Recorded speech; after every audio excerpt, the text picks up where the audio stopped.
Hey, what's going on, everyone? Thank you for tuning in and checking out my latest video. Now, today's video is going to be talking about the upcoming matchup between Terence Crawford versus Julius Indongo. This is a really big fight. We're going to have tons of titles on the line in this matchup.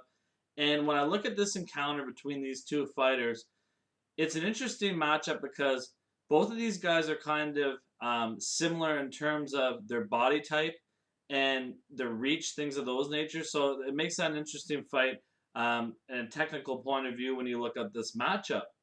Now, when we talk about this fight, let's talk about Julius Indongo and what he brings to the table in this fight.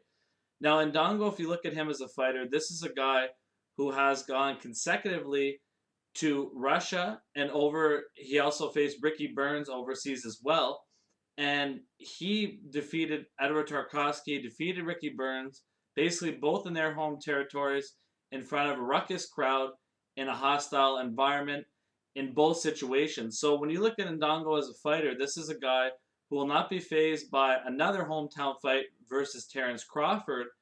So he's not going to be fazed at all, in my opinion, in this matchup, and that's a great perspective to have if you're Ndongo in this encounter. Now, when you look at some of the skills he brings to the table in this fight, he likes to use his jab to the body, right hook. His best power punch, in my opinion, is his straight left hand. Also, he brings a southpaw stance, very long arms, and he's a fighter who it's hard to figure out what type of punch he's going to be throwing next. It's very hard to counter him because he's a guy who has a very rangy and awkward style. When I look at Ndongo as a fighter, hard guy to figure out. Also throw an uppercut every now and again as well. So he's a guy, when you look at him, you look at some of his highlights, you can see there's some clear power, but he's not a guy who's too flashy or somebody you go, wow, this guy's really impressive.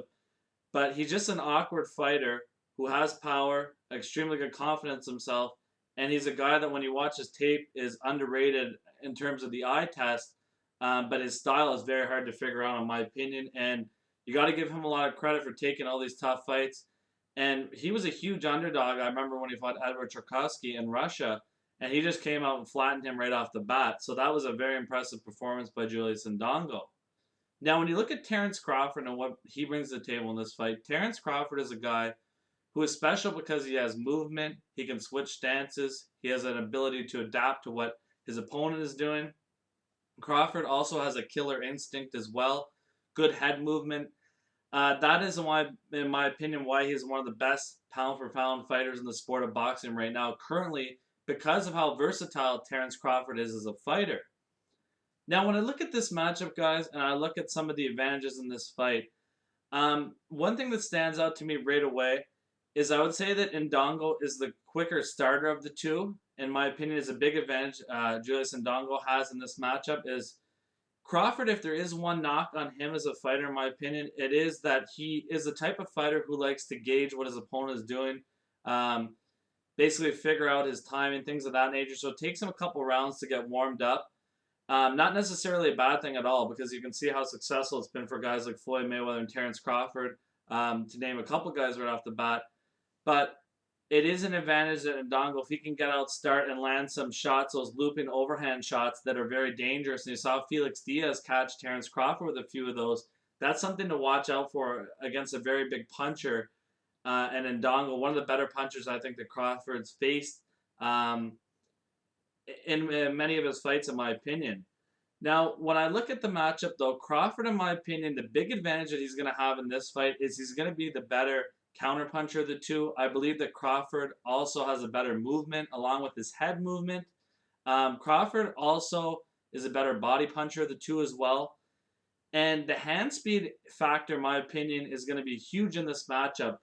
And I just think overall, when I look at Terence Crawford in this fight, Ndongo at times, he doesn't know how to cut off the ring properly. He just kind of walks in. And he'll be throwing his shots. And he doesn't worry so much what's going to come back at him. And that, I think, is a huge mistake against a guy like Terence Crawford because his ability to time somebody, his ability to switch stances.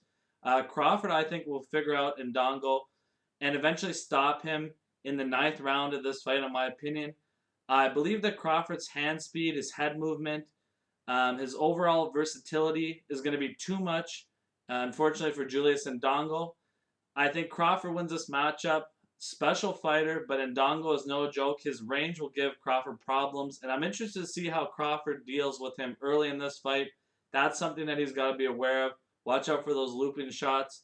And Indongo comes out blazing right off the start. So it's going to be a real interesting fight. Julius Indongo, very game opponent. Unfortunately for him and his team, I don't think he has a skill set to beat Terence Crawford in this fight. Terence Crawford is a special, special fighter.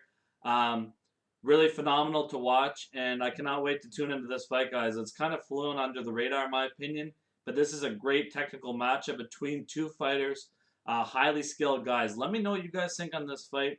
Who you guys got winning this matchup? Thank you very much, guys, for tuning in.